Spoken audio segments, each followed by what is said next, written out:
Good morning 10th class students. In previous class I explained excretion in plants. In that I explained nitrogenous waste which stored in different parts of plant which helpful to protect themselves from herbivores or enemies. And I explained excretion. In that I explained alkaloid table also. Do you know plants get rid of waste by releasing water, excess water in the form of transpiration or guttation, and they release extra waste in the form of falling of bark, fruits, etc., leaves, etc. Alkaloid table. Now I will explain about alkaloid table once again. Why it was very important in the exam point of view. First table, alkaloid name of the plant which produce that alkaloid and which part that alkaloid is present and what is the use of that alkaloid. 4 columns will be. Okay, now I will start. First one, quinine, Cinchona officinalis, bark, anti-malarial drug. Nicotine, Nicotina tobacum, leaves, insecticide. Morphine, cocaine, Papaver somniferum, also called as opium, fruit, painkiller. Reserpine, Rauwolfia serpentina, bark, root, medicine for snake bite. And caffeine, Coffea arabica, seed, central nervous system stimulant. Nimbin, Azadirachta indica, leaves, bark, seeds, antiseptic. Scopolamine, Datura stramonium, flower, fruit, sedative. And last one, pyrethroids, Tridax, flowers, insecticides. Alkaloids are nitrogenous waste which stored in different plants, body, parts and which helpful for different purposes. Now I will explain about another alkaloid, another nitrogenous waste that is called tannins. Do you know tannins are carbon compounds which present in plants like cassia and acacia. Cassia means tangedu poolu. If you observe in Telangana Batukama festival, they are using cassia flowers. Acacia means tumma chettu. Tannins are deep brown in color. They are carbon compounds which helpful for tanning of leather. Tanning of leather. Tannin means here cleaning. Tanning means cleaning. Next, resins. Resins are gymnosperms. What is meant by gymnosperms? The plant which have naked seeds. Seeds present outside of the fruit. Resins are gymnosperms. Resins helpful for varnishes. Varnishes means wood polish. Varnishes means wood polish. Example, pinus. Example, pinus. Already we learned about alkaloids. Second one, tannins. And third one, resins. They are nitrogenous waste which produced in different plants, body. Next one is latex. If you will observe, if you will cut some leaves, we can find out some milk-like substance that is called latex. Examples of plants which produce latex are, one is papaya, next one is sapota, and third one is Calotropis. Do you know Calotropis means gillade? In these plants, we can produce a milk-like substance that is called latex. What is the use of latex? Latex is used to prepare medicines. Do you know rubber? We are using rubber for erasing mistakes. No. Do you know rubber is also prepared from latex of Hevea brazilensis. Hevea brazilensis. Rubber is prepared from latex of Hevea brazilensis. Do you know chewing gum? Chewing gum also prepared from latex of chicle plant. Chewing gum also prepared from latex of chicle plant. So this is about latex. Next one is gums. Do you know plants like neem, banyan tree produce gums? Do you know gums are the nitrogenous waste at the time of injuries? At the time of injuries, plant secretes a sticky substance known as gums. These gums absorbs water and swells up. This helpful for wound healing. This helpful for wound healing in plants. So this is about gums. Do you know what is the use of gums? Gums helpful for adhesive agencies. Adhesive agents. And also gums are also useful for binding purpose. Adhesive means attachment. Adhesive means attachment. And also this also useful for binding purpose. Very important at the exam point of view. How gum will be collected from plant? For this, to collect gum from plants, you have to select a matured plant. Matured means developed, and you have to make a injury with the help of sickle or knife and attach a bucket to collect gum. Afterwards, after collection of gums, you have to collect the gum from bucket and you have to use the gums in different purposes. So this is about gums. Do you know resins, tannins, resins, latex, gums? These four are the nitrogenous waste along with alkaloids. They are useful in different purposes by human beings.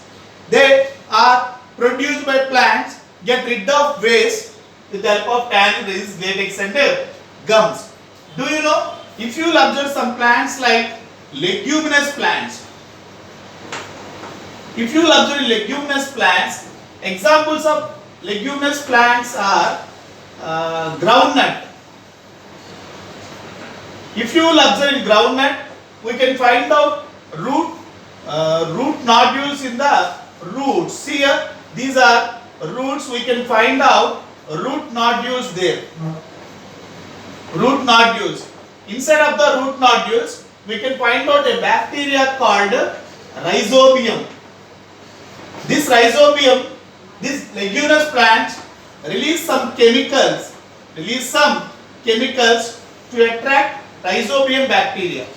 These chemicals are the nitrogenous waste. These chemicals are the nitrogenous waste.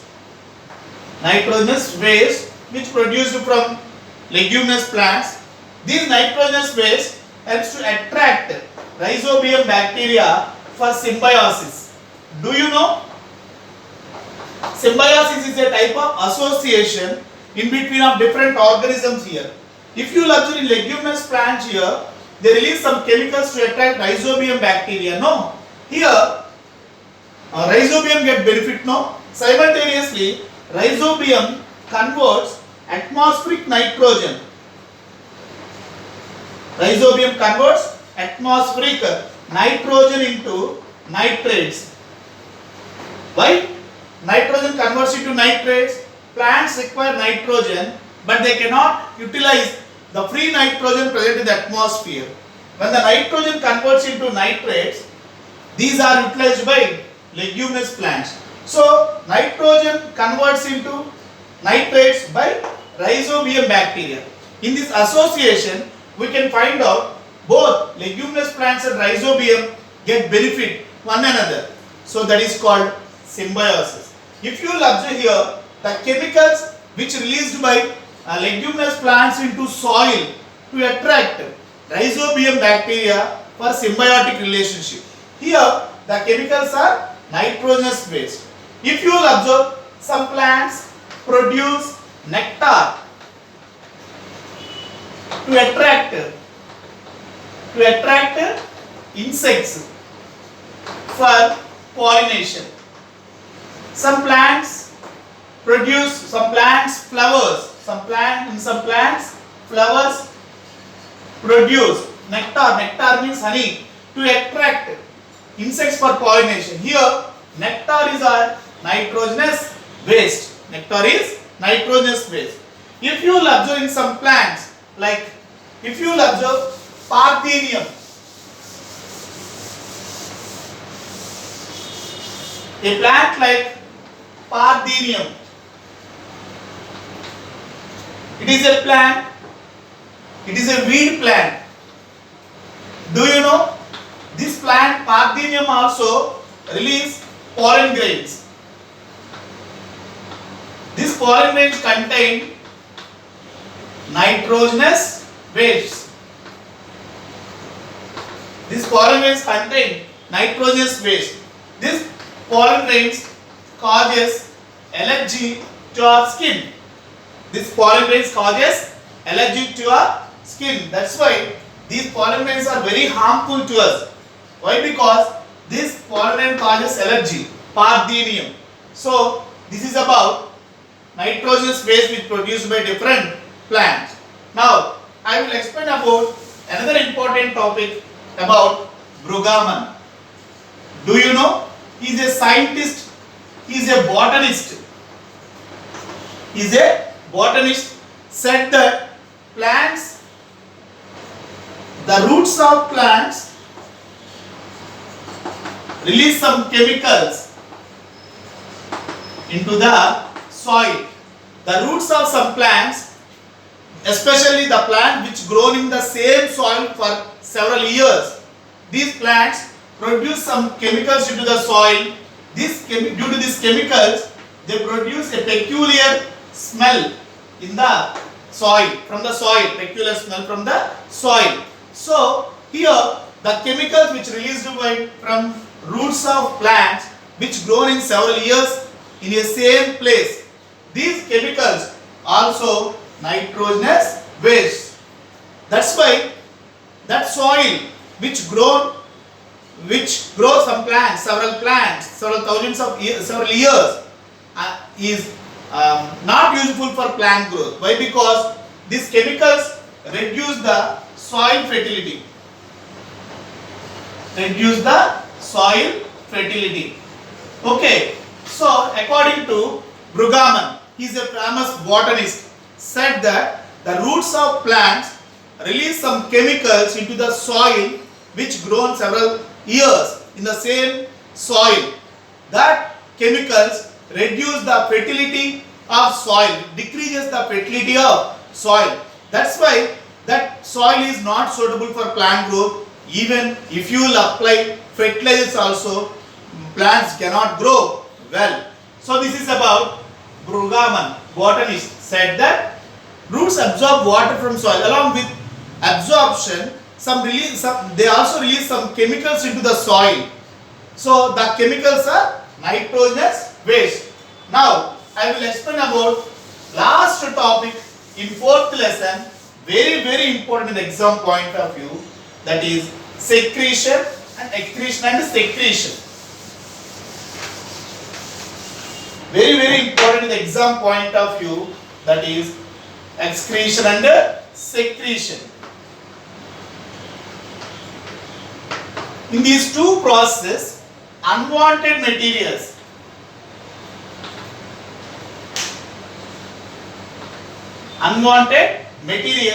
must send outside of the plant or animal body, that is known as excretion. Here also movement of excrete unwanted materials from outside of the body is known as excretion. Here movement of unwanted materials from one place to another place is known as secretion. Do you know? Excretion is a passive in nature.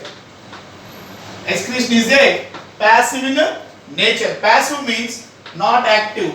Secretion is in active nature. Okay, excretion is not the active nature, that is called passive nature, while secretion is active in nature. If you will observe in plants, what are the excretory products in plants which is stored in bark, leaves, fruits, seeds, etc. are the waste products which stored in plants. If you will observe in plants, secretory products are alkaloids, tannins, resins, gums, latex, etc. are the secretory products in plants. If you will observe in plants, animals, in animals, excretory products are urea, uric acid, ammonia, tears, sweat, etc. are the excretory products in animals. In animals, secretory products are enzymes which released from exocrine glands, hormones which released from endocrine glands, saliva, etc. are the secretory products in animals. So this is about excretion and secretion, very important in the exam point of view. They will ask for 2 marks question in examination. Write a comparative study on excretion and secretion. Excretion means excrete unwanted materials, either plants or animals, to outside, known as excretion. Secretion means movement of unwanted materials from one place to another place is called secretion. Excretion is a passive nature, passive in nature. Passive means not active. Secretion is active in nature. If you will observe in plants, excretory products are stored in bark, leaves, fruits, seeds, etc. In plants, secretory products are haploid, tannins, resins, gums, latex, etc. In animals, excretory products are urea, uric acid, ammonia, sweat, etc. In animals, secretory products are enzymes from exocrine glands, hormones from endocrine glands, and saliva and tears are the secretory products in plants. So this is about the animal. This is about excretion topic. In the next class, I will explain about overall topic excretion once again with the help of keywords. Okay? Thank you.